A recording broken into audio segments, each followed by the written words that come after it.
parte fluvial de gran importancia para el país. Pero no solamente por manos dominicanas, que las hay, sino también por los vecinos de Haití, que están invadiendo ese parque nacional, depredándolo, y con el pasar del tiempo, que no será muy largo, terminaremos convirtiéndonos en un país desolado, como es la parte oeste de la isla que ocupa Haití. Déjame decirte esto, Yoyi. Perdóname un segundito.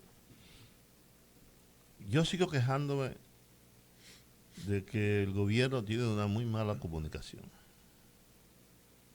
Y no sé hasta cuándo me voy a quejar de eso. Lo he escrito una, dos, tres, cuatro, cinco veces. He hablado con el presidente de la República, he hablado con el presidente de Haití, he hablado con el presidente de Jordania. No sé con quién más que tengo que hablar, con el presidente de las Naciones Unidas, para que a ver si aquí diseñamos una política de comunicación y a ver si los señores senadores públicos y jefes de prensa de todas las instituciones trabajan. O los ministros les permiten que trabajen, porque esa es otra cosa, ¿no? Y yo digo esto porque el camión que aparece, la patana, manejada por un muchacho de 19 años, cuando, como tú decías ayer, él no tiene la edad para tener una residencia de esa naturaleza, ellos no están talando árboles. Ellos tienen permiso, tienen una finca de eso, de madera, y tienen todo su permiso y todo está bien. ¿Cuál es el error? Bueno, que ese muchacho no tiene la licencia para eso, pero ellos tienen todo su permiso, los árboles son legales, todo es legal. Pero ¿qué ocurre? Deja que corra la vaina, no lo aclaran a tiempo, no lo dicen, no lo explican, y decimos todo lo que hemos dicho, con razón lo hemos dicho, porque el ministerio ha debido inmediatamente, o el departamento correspondiente, inmediatamente salir al frente y decir, no, eso no es así. Miren, aquí están los permisos, ellos tienen su vaina, eso todo está correcto, todo está normal. Ah, no, pero deja que corran y después que eso como prohibir. Recoger eso después da después, mucho trabajo. Exactamente, después es difícil. Mira, tenemos a Luis Carvajal, amigo nuestro, biólogo ambientalista. Ve acá, ¿y por qué usted no ha invitado a Cucho al programa? Cucho, hermano mío. Sí, yo lo sé. Ah, bueno. Pero ahí lo tenemos. Vamos a hablar con él sobre el tema del Parque Nacional Sierra de Bauruco. Buenas tardes, Luis. Buenas tardes. Bueno, yo quiero hablar de la Sierra de Bauruco, tanto del Parque Nacional Sierra de Bauruco como del Monumento Natural Padre Domingo Fuerte y de la zona que no es parque en la Sierra de Bauruco. Okay. Porque la Sierra de Bauruco es un espacio demasiado importante para la supervivencia estratégica de la nación dominicana. Primero, por la enorme biodiversidad que tiene, por la fragilidad, pero fundamentalmente por la producción de agua. Y estas imágenes que han alarmado al país en estos días vienen siendo denunciadas desde hace mucho tiempo, pero desde hace mucho tiempo. Y tenemos un déficit acumulado de decisiones políticas públicas. Es decir, el Ministerio de Medio Ambiente, pero sobre todo la Procuraduría Ambiental, debió haber actuado hace mucho tiempo y haber sometido a los ocupantes que han estado haciendo agricultura intensiva en capital, en mano de obra y en laboreo, en la zona del Parque Nacional Sierra de Bauruco. Pero el hecho de que en la Sierra de Bauruco se permita que la Belfont explote carbonato cálcico en la zona donde nace el río Nizaíto y las aguas que van a alimentar a las comunidades de esta zona constituye una verdadera aberración, como lo constituye la expansión de la frontera ganadera y agrícola en las zonas que no están protegidas, porque los modelos de intervención tienen que obedecer a una visión estructurada y planificada. Y tenemos que sustituirla, abandonar para siempre la tendencia que tienen los funcionarios a cuando una denuncia se hace de este tipo, dar la impresión de que se están tomando todas las medidas, de que se ha avanzado, de que vamos, porque ¿cuál es la realidad de Sierra de Bauruco? La realidad es que ahí no hay un guardaparque. No porque no esté nombrado. Con el cambio, se sustituyó a muchos guardaparques, se nombró a otros que, sin embargo, con el salario que lo nombraron, ellos no están en la disposición de ir a cubrir las enormes áreas que hay allá. Y realmente tenemos un descuido en el seguimiento de estas áreas que no se corresponde con el discurso que explica lo que se está haciendo. Se está diciendo una cosa y ocurriendo otra en el terreno, y eso es terrible, porque la posibilidad de tomar decisiones de políticas públicas sobre un área tan importante se tiene que fundamentar principalmente en que la información que corra sea válida y sea verdadera, en que se evalúe la situación real, no la que dicen los funcionarios, no la que decían los anteriores, o la que están diciendo los de ahora, que lo único que han cambiado es la frecuencia del discurso, pero todavía, salvo Tabito, que fue sometido en estos días por la destrucción en la zona del Parque Domingo Fuerte, salvo ese sometimiento, nosotros tenemos una gran cantidad de delincuentes poderosos en términos económicos, con influencia política y muy conocidos socialmente, actuando en esa zona, que no han sido tocados. Yo no sé qué esperamos para someter a las personas que han ocupado el parque. No estamos hablando de los que trabajan como mano de obras humildes, porque ciertamente ningún poderoso que es capaz de montar, por ejemplo, una plantación de aguacate en la Sierra de Bauruco, ese señor ni hace un hoyito con una pala, ni carga, ni siembra, ni siquiera cosecha. Él simplemente es el dueño y el negocio, pero a quien usted ve es a los obreros y a los trabajadores. Y muchas veces terminamos pensando que son estos trabajadores los responsables de este desmonte, y que es por ello, por estos humildes trabajadores, que no se actúa. No se actúa porque hay gente con mucho poder político y económico. Esa producción de aguacate, Luis, por demás el aguacate requiere de mucha agua. ¿Eh? Esa plantación de aguacate es la que pertenece, la que fue concedida de manera ilegal al hermano del expresidente Danilo Medina. Entre otras, no es la única, pero entre otras. Y no es que fue concedida, es que esta gente ocuparon un área, es ilegal, y fíjense, no hay nada contra el aguacate. El aguacate es un cultivo que debemos estimular, proteger y desarrollar, pero carajo, fuera de las áreas protegidas, donde se puede y como se debe. Esto es una zona productora de agua, y cuando yo me voy a la zona productora de agua para intervenirla en cualquier medida, genera un efecto que se amplifica aguas abajo y termina afectando a la economía general y a centenares de miles de productores que necesitan no solo el agua, sino la productividad que baja desde esta zona. Pero lo de la Sierra de Bauruco demanda una acción urgente del Estado y menos bulto. O sea, nosotros no necesitamos que el ministro diga lo que dijo hoy. Óyeme, si no fue que le pagaron hoy, en el día de hoy, a la brigada, él dijo entonces, o que le van a pagar mañana y que el dinero va en camino, hay algo que él dijo que entonces no es verdad, porque no es verdad que se haya solucionado y que se haya actuado. Repito, salvo el sometimiento que se hizo a Tabito por la destrucción fundamentalmente de una planta endémica como el ébano amarillo. Luis, pero en definitiva, ¿cuál es la solución? Porque tampoco creo yo que porque se nombren 2, 3, 5 guardaparques van a solucionar ese problema. No. La Sierra de Bauruco tiene varias rutas de solución, porque son múltiples los problemas. Si nos vamos al Parque Nacional Sierra de Bauruco, hacer cumplir la ley, simplemente excluir, sacar de ahí a las grandes plantaciones que existen y someter a la justicia para obligar a financiar la inversión en la restauración a los empresarios que ahí se ubicaron. En el caso de la zona donde se está empezando a expandir ya fuera del área protegida la siembra de café sin sombra, o sea, volver a las formas tradicionales de café, que es un cultivo que protege para evitar el desastre que hemos estado viendo, de eliminar el bosque natural, el bosque virgen, para sembrar un café sin sombra. O sea, eso es un maldito absurdo en un país como el nuestro.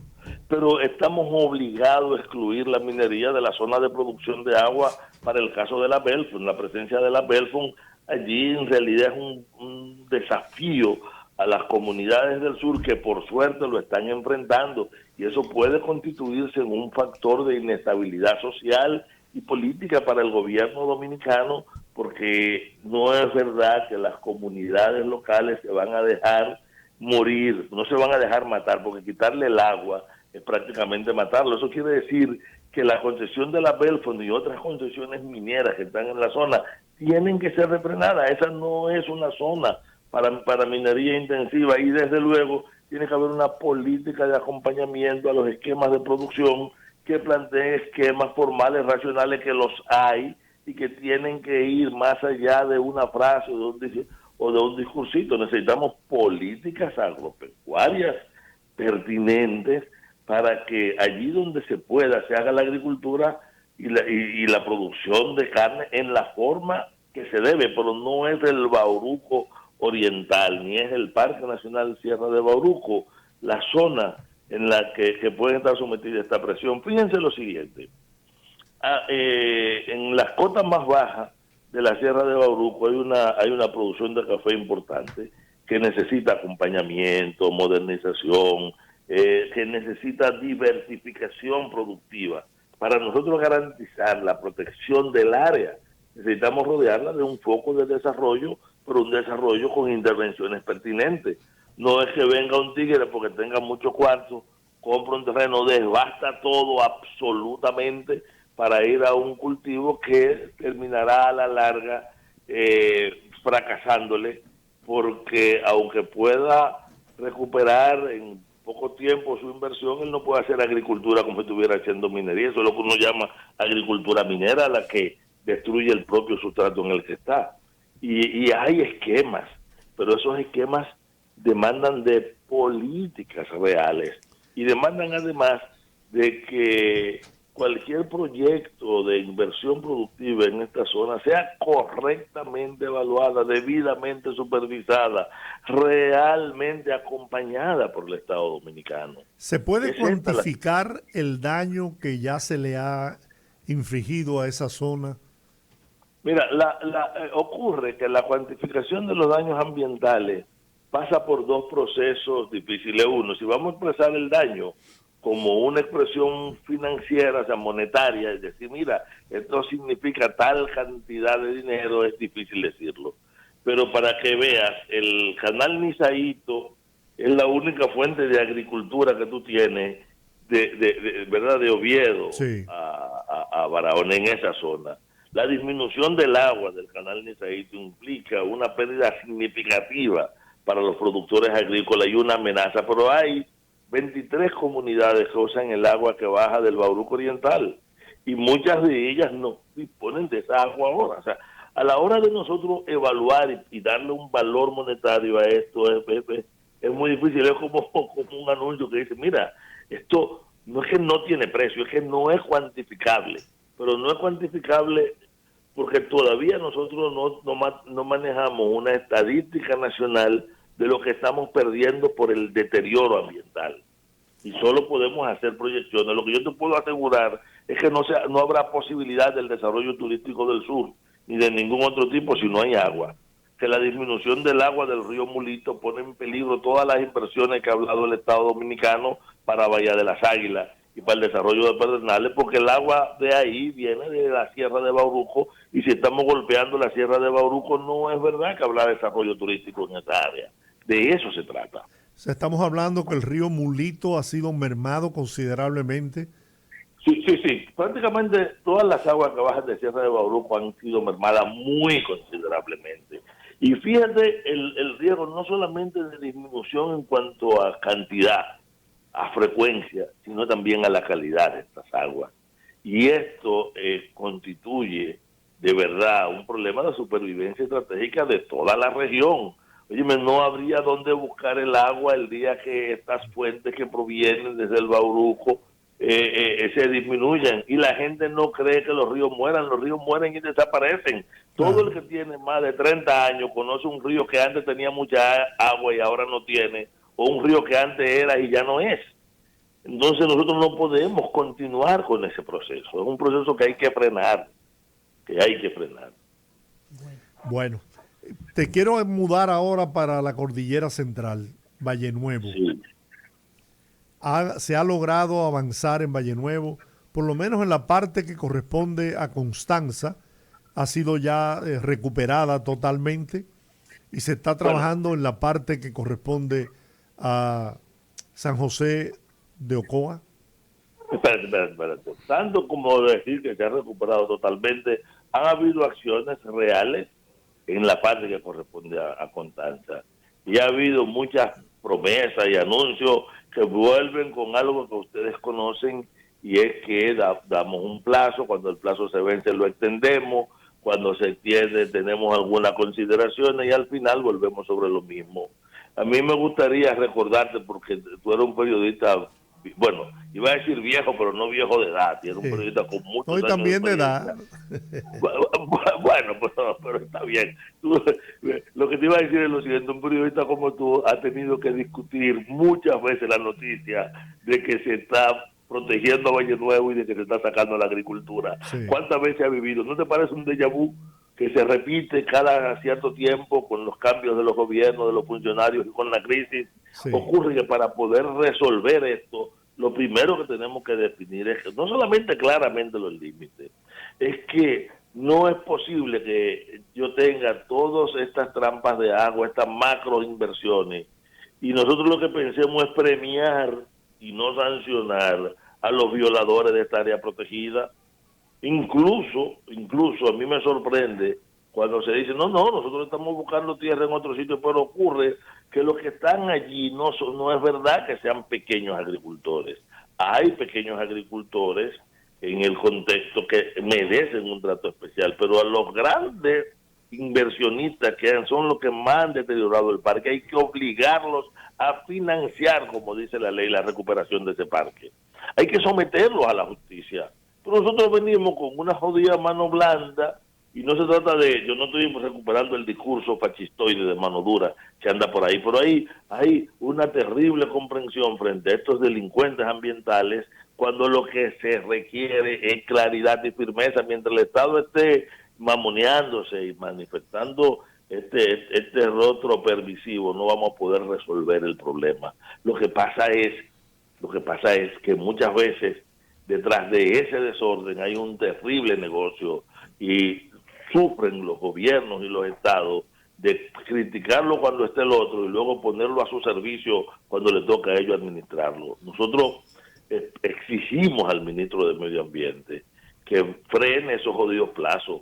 Le exigimos que no utilice recursos públicos para financiar a depredadores, porque si financiamos a los depredadores los estamos estimulando, y eso es una práctica. No es lo mismo actuar sobre pequeños productores y familias que pueden quedar afectadas por una decisión de ordenamiento del territorio, o incluso a quienes podían alegar alguna legitimidad sobre propiedad, que ocupantes con poder económico, con poder político, con capacidad de seducción, con vínculo con las Fuerzas Armadas, con la policía, y que se prevalecen de poder para ocupar un área protegida, y nosotros vamos y lo premiamos. No solamente lo premiamos, le pedimos excusa y le buscamos otro sitio y le financiamos otro proyecto, porque ellos fueron capaces de destruir un área protegida, y así no.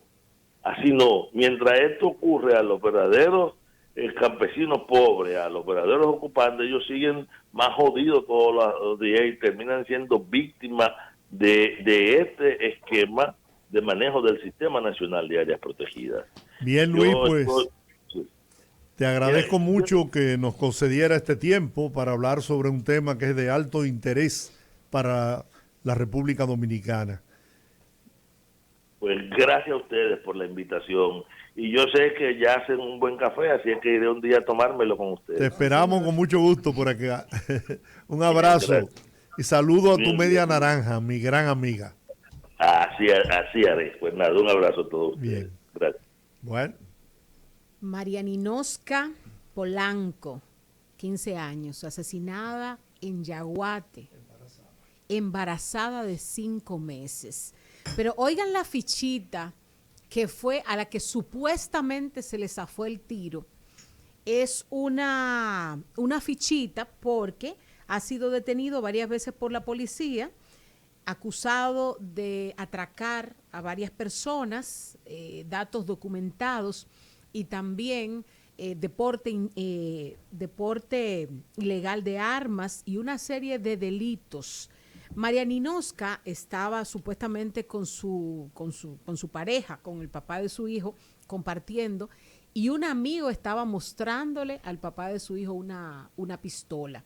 Eso es lo que dice la pareja de María Ninosca Polanco, que estuvo ahí presente cuando ella recibió un disparo en la cabeza, supuestamente accidentalmente, mientras el joven le mostraba la pistola a su pareja. Esta muchacha cae muerta inmediatamente, se podrá imaginar, y el luto, el dolor de toda su familia y la falta de explicación de cómo pasó y qué pasó ahí, definitivamente inundan todo Nizao, inundan Yaguate y toda la zona, porque esta joven estaba esperando a su hijo y a pesar de que es menor de edad, ya esperaba ella y su familia, su hijo con muchísima alegría. Y lo que menos iban a imaginar era que la desgracia podría estar tan cerca. Ahora hay que abrir una investigación porque eso no es solamente de, bueno, se zafó un tiro y ya, ahí se cerró el caso. No, ahí se abre una investigación. Ya el acusado está en manos de la policía, está detenido y se le va a conocer medida de coerción y se van a conocer detalles del caso. Por supuesto, va ahora a recibirse un informe de patología forense para determinar más detalles, porque el solo hecho de que ellos puedan decirle a la policía que eso fue lo que pasó, ya eso no cierra. O sea, no es que eso cierra el caso. Era varón el bebé que estaba esperando María Ninosca Polanco y su familia habla indignada y dicen, pedimos justicia por mi hija, esa es su mamá. Ella era una niña, siempre con una sonrisa, repitió una y otra vez la señora Sally Yadira Polanco, madre de la víctima. Imagínense, esta mujer tiene 34 años y ya tiene una niña de 15 y esa niña de 15 estaba esperando un bebé de 5 meses.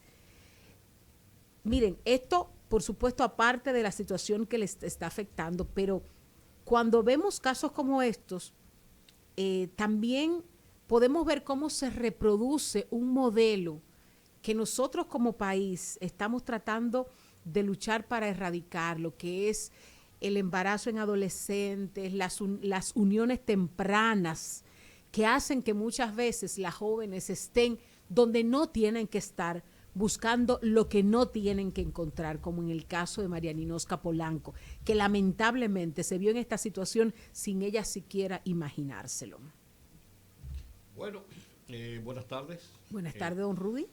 Sí, excúsenme que llegué un poco tarde, había pedido excusas por adelantado, estaba en una reunión y estaba en un sitio bastante retirado, pero para colmo está cayendo un diluvio sobre la capital dominicana y a 10 metros no había visibilidad y yo venía en una avenida muy congestionada. Por lo menos 3 o 4 veces tuve que pegar los frenos hasta el fondo para evitar o darle a una persona o meterme en un sitio donde no debía, porque no hay visibilidad y por eso llegué un poco tarde. Mis excusas de nuevo. Sí, he estado oyendo algunos de los temas. No sé si habían hablado del diálogo, ya el tema del diálogo.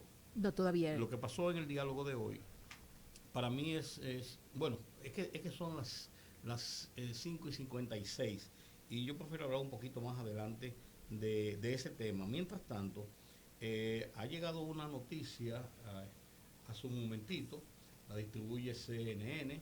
El presidente de Perú, Pedro Castillo, ha anunciado este miércoles que aceptó la renuncia del presidente del Consejo de Ministros, Guillo Bellido Ugarte, que en las próximas horas nombrará a otro nuevo del gabinete, a otro nuevo presidente del Consejo de Ministros y que será juramentado. El equilibrio de los poderes es el puente entre el Estado de Derecho y la democracia y debe procurar tranquilidad y cohesión en el gobierno, dijo el presidente Pedro Castillo, y dijo que el Perú espera mucho de las autoridades en momentos en que esa nación está por encima de todas las ideologías y posiciones partidarias aisladas. No se explica por qué fue la decisión de renuncia del del presidente del Consejo de Ministros del gobierno del Perú, un gobierno realmente nuevo, que ha navegado con muchos problemas para poder establecer un gabinete y para poder establecer un gobierno cohesionado. Es difícil, Rudy, para un hombre como él, que proviene de capas sociales muy bajas y de una población también muy marginada. La derecha siempre ha estado en el poder en Perú y ahora viene este hombre que no es de la derecha, que no representa la oligarquía, y se lo hace muy difícil a un país que está convulsionado y que hace tiempo que pisó desde el punto de vista político, con todas esas crisis que van y vienen. Es difícil para él, ¿eh? Y aparte de que él no ganó abrumadoramente las elecciones. Fíjate que hubo mucho tiempo para poder decidir si realmente él era el presidente electo. Más de un mes. ¿No? Más de un mes con esa crisis postelectoral. No va a ser fácil. Él tiene que manejarse con mucho tacto, mucho cuidado. Oye, en un país donde cambian los presidentes por quítame esta paja. Sí, Y parece sí. que la misma gente de él incluso tiene conflictos con él, con la visión que tenían del gobierno que podían cohesionar para el Perú, que es un país muy conflictivo. Porque una cosa es ciertamente con guitarra y otra cosa es con violín. Y después que tú estás en el poder, que tiene que manejarte con todos esos sectores poderosos económicos y sociales, no es tan fácil. Sobre todo cuando tú no bajaste de la sierra. No, la gobernabilidad es muy difícil en el Perú. Fíjate que con el caso No fue de Machu Picchu que él bajó. No, para subir ya tenía que darse un té de coca. Totalmente. Pero déjame decirte que en el Perú la situación es tan complicada y tan difícil que es uno de los pocos países que en 72 horas tuvo 3 presidentes. Y que un vicepresidente sacado al destierro a Canadá como Vizcarra fue a asumir la presidencia cuando su pupilo, mentor, y que después lo desterró, PPK, Pedro Pablo Kuczynski, tuvo que dejar el poder por las acusaciones del caso de Odebrecht. O sea, es un país muy conflictivo en el ejercicio del poder y en el ejercicio político que se maneja allí. Pero también, independientemente de conflictivo, también es un país donde los poderes en cierta manera se respetan y donde la justicia tiene más fuerza que en muchos otros países latinoamericanos. Porque tener a un presidente como Fujimori preso, tener prácticamente a la gente que tenía más poder en ese momento, que tenían poder, o sea, no es tan fácil. Adelante. Vamos. Y ahora,